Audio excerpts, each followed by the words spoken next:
اپنی عمر کے پاس بھیجتے ہوئے کہتے ہیں واپس بیت المال میں سے میں نے لیا تھا، میرے بعد جو خلیفہ بنے گا یہ چیزیں اس کو دے دینا۔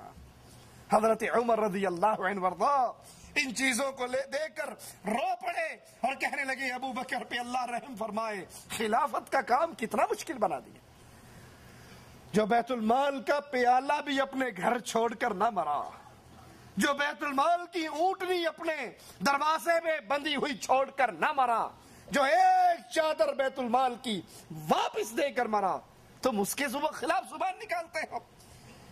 رسول کریم صلی اللہ علیہ وسلم کا فرمان سنیے اور پھر اس فرمان کی روشنی میں ابو بکر صدیق رضی اللہ عنہ وارضا کی شان کو تولیے۔ اللہ کے نبی علیہ الصلوۃ والسلام فرماتے ہیں تم میں امامت وہ کروائے، قوم کا امام وہ بنے جو سب سے زیادہ قرآن کا عالم ہو۔ امام کون بنے؟ جو قرآن کا زیادہ عالم ہو۔ اور پھر جب رسول کریم صلی اللہ علیہ وسلم بیمار ہوئے، امام بنانے کا وقت آیا تو آقا نے کس کو کہا تھا؟ عباس کو کہا، علی کو کہا، حسن کو کہا، حسین کو کہا، کس کو کہا؟ ابو بکر صدیق رضی اللہ عنہ وارضا۔ اور رسول امام وہ بنتا ہے جو قرآن کا سب سے بڑا عالم ہو۔ تو ثابت ہوا کہ تمام صحابہ، انصار اور مہاجرین، ان سب میں قرآن کا سب سے بڑا عالم ابو بکر صدیق رضی اللہ عنہ وارضا تھا۔ اسی لیے جب قرآن کی یہ سورت نازل ہوئی تھی، اذا جاء نصر اللہ والفتح ورأيت الناس يدخلون في دين الله افواجا، ابو بکر صدیق اس سورت کو سنتے ہیں اور کہتے ہیں اے نبی میرے ماں باپ آپ پہ قربان ہو جائے۔ یہ کہا اور رونے لگ گئے۔ لوگوں نے کہا اس بوڑھے کو دیکھو، کتنی خوشی کی بات ہے کہ دین اسلام پورا ہو رہا ہے، مسلمانوں سے مدد کے وعدے پورے ہو رہے ہیں، لوگ لشکر در لشکر اسلام میں داخل ہو رہے ہیں، اور یہ ابو بکر رو رہے ہیں۔ آپ نے کہا جس کو میں سمجھا ہوں تم نہیں سمجھ سکے، جب اسلام غالب ہو جاتا ہے، اسلام پورا ہو جاتا ہے، تو پھر اس نبی کی حاجت اس دنیا پہ باقی نہیں رہتی۔ جہاں اللہ کی نعمت پوری ہوئی ہے وہاں اس آیت میں یہ پیغام بھی ہے کہ اب جناب محمد کریم صلی اللہ علیہ وسلم ہم سے جدا ہونے والے ہیں۔ جب نبی فوت ہو گئے، صحابہ نے کہا سب سے زیادہ قرآن کا علم، قرآن کا فہم ہمارے اندر صرف ابو بکر صدیق کو تھا، ان سے زیادہ قرآن سمجھنے والا کوئی نہ تھا۔ اسی لیے رسول کریم صلی اللہ علیہ وسلم نے ان کو تمام صحابہ کی موجودگی میں امام بنایا۔ حضرت عائشہ رضی اللہ تعالی عنہا ایک موقع پر اپنے بابا کو ان الفاظ میں یاد کرتی ہیں، واللہ میرے والد سے کوئی بلند سے بلند ان کو چھو بھی نہ سکتا تھا، وہ مضبوط قلعہ دراز سایہ تھے، انہوں نے تمہاری مدد کی جب تمہیں ضرورت پڑی، وہ آگے بڑھے جب تم سست ہوئے، فتنے پھیلے، تب ابو بکر صدیق رضی اللہ عنہ وارضا اپنے گھر سے اسلحے سے لیس ہو کر ننگے قدموں نکلے اور کہا سنو، اگر آج کوئی نہیں لڑے گا تو اکیلا ابو بکر اللہ کی توحید کے لیے آج جہاد کے لیے نکل چکا ہے۔ حضرت علی سوار ہو کے پیچھے گئے، خلیفۃ المسلمین واپس آ جائیے، اگر آپ کو کچھ ہو گیا پھر خلافت کا نظام دوبارہ قائم نہ ہو سکے گا۔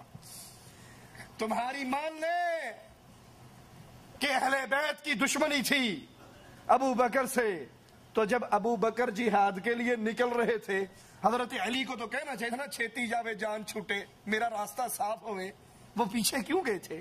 انہوں نے منتیں کیوں کی تھی؟ وہ واپس لے کر کیوں آئے تھے؟ تم جھوٹ بولتے ہو، علی سچ کہتے ہیں۔ علی اور صحابہ کی محبتیں تھی، پیار تھا، اسی لیے حضرت علی ابو بکر صدیق کے پیچھے نکلے۔ حضرت عائشہ فرماتی ہے بچپن، جوانی، بڑھاپے میں میرے بابا قریش کے نامور مردوں میں سے تھے، وہ محتاجوں کی مدد کرتے، وہ اسیروں کو رہائی دلاتے، ان کا تعلق اللہ سے بہت قوی تھا، یہاں تک کہ انہوں نے اپنے گھر میں مسجد بنائی تھی۔ ابو بکر صدیق رضی اللہ عنہ وارضا اپنے گھر کی مسجد میں قرآن کی تلاوت کرتے، کفار کے نوجوان آپ کا قرآن سنتے، اللہ سے اتنی محبت، اپنے گھر کے اندر مسجد بنائی، باطل پرستوں نے توحید کو مٹایا تو ابو بکر صدیق رضی اللہ عنہ وارضاہ نے اس کو زندہ کیا، اس کو قائم کیا۔ عائشہ فرماتی ہے میرے بابا کا ایمان کفار پہ بہت بھاری تھا، قریش نے ان کی طرف کمانیں کھڑی کی، اپنے تیر سوتے، انہوں نے سارے حربے استعمال کر لیے، لیکن میرے بابا کو دین اسلام کی تبلیغ سے باز نہ کر سکے۔ اور اللہ میرے بابا سے اتنا راضی ہوا کہ اللہ نے اپنے رسول پہ خرچ کرنے کے لیے ابو بکر کے مال کو پسند کیا۔ نبی پہ جہاں خرچے کا معاملہ آتا ابو بکر صدیق خرچ کرنے میں سب سے آگے ہوتے۔ اور وفات رسول کے بعد جب شیطان اپنے لشکروں کے ساتھ مسلمانوں پہ حملہ آور ہوا، کوئی مرتد ہو رہا ہے، کوئی زکوٰۃ کا انکار کر رہا ہے، تو حضرت عائشہ رضی اللہ تعالی عنہا فرماتی ہے یہ میرے بابا تھے جنہوں نے تلوار کی، جہاد کی تلوار کو بلند کیا۔ عمر جیسی ہستی کو بھی جواب میں کہا اگر یہ وہ ایک رسی جس سے اونٹ کو باندھا جاتا ہے نبی کو دیا کرتے تھے، زکوٰۃ میں مجھے نہیں دیں گے، اس ایک رسی کے لینے کے لیے بھی میں ان سے جہاد کروں گا۔ ابو بکر وہ عظیم ہستی جس کی وفات سے ایک خلا بنا تو اس کو پر کرنے کے لیے اپنی جیسی ہی سیرت اور کردار والے عمر بن خطاب کو اس مقام پر فائز کیا۔ جب کسی نے کہا ابو بکر رضی اللہ عنہ وارضاہ عمر کو ہمارا خلیفہ بنا کر جا رہے ہو، یہ بڑے سخت ہیں، یہ بڑے شدید ہیں، کہا جب خلافت کا بوجھ پڑے گا تو ان کی سختی کم ہو جائے گی، اور اگر مجھ سے اللہ نے پوچھا مسلمانوں کا معاملہ کس کے حوالے کر کے آئے ہو، میں کہوں گا اللہ اپنے بعد تیرے نبی کے صحابہ میں سب سے افضل عمر ابن خطاب کو اپنے نبی کے صحابہ کا معاملہ دے کر آیا۔ اس عظیم ہستی کو مسلمانوں کے انتظام سنبھالنے کے لیے مقرر کیا، جن کے بارے میں اپنوں نے نہیں کفار نے بھی کہا اگر ایک عمر مسلمانوں کے پاس اور ہوتا پوری دھرتی پہ لا الہ الا اللہ کے جھنڈے گاڑ دیے جاتے۔ مبارک ہو وہ ماں جس ماں کے پیٹ میں ابو بکر جیسا بیٹا رہا، مبارک ہو وہ ماں جس نے ابو بکر جیسے بیٹے کو دودھ پلایا اور جس نے توحید کو قائم کیا، شرک کو مٹایا۔ پھر دنیا نے اپنے خزانے الٹ دیے، دنیا ابو بکر کے سامنے آتی اور ابو بکر ان سے اپنے چہرے کو موڑ لیتے۔ حضرت عائشہ یہ تقریر کر کے کہتی ہیں مجھے بتاؤ کس دن کی وجہ سے تم میرے بابا کو گالی دیتے ہو، میرے بابا کی زندگی کا کون سا وہ جرم ہے جس کی بنا پر تم اس کو برا کہتے ہو؟ وہ تو ساری عمر اپنے نبی اور اپنے اللہ کی محبت میں اور ان کی لائی ہوئی شریعت کے پھیلانے میں گزار کر گئے۔ ابو بکر صدیق رضی اللہ عنہ وارضاہ مسلمانوں کو دین کی دعوت دینے والے، مسلمانوں کو تلقین کرنے والے۔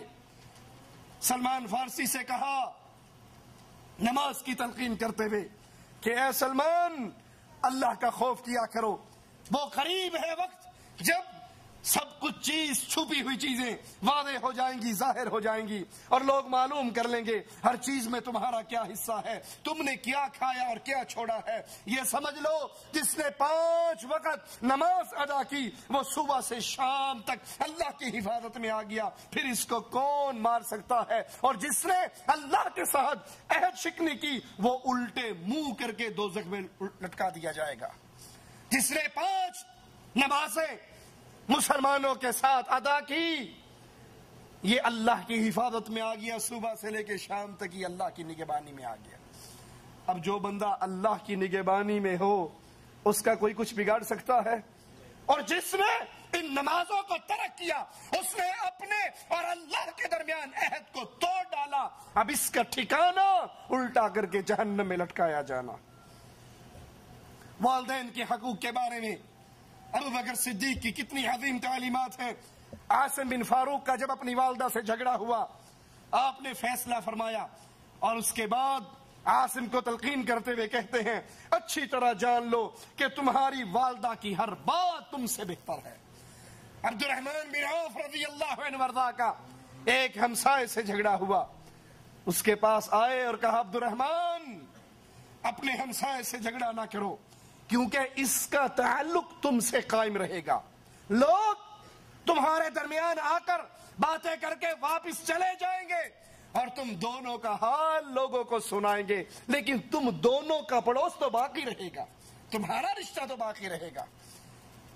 نبی کی سنت کا دفاع کرتے ہوئے ابو بکر رضی اللہ عنہ وارضا کی خدمات اتنی ہے.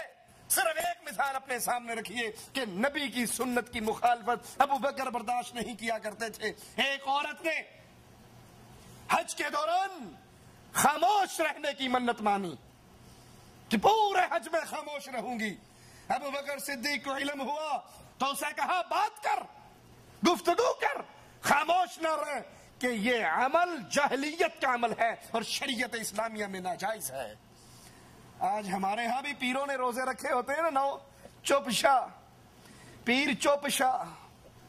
حویلی لکھا سے آگے جاؤ, دیپال پور سے حویلی لکھا کی طرف جاؤ تو راستے میں ایک دربار ہے, میں نے خود دیکھا ہے.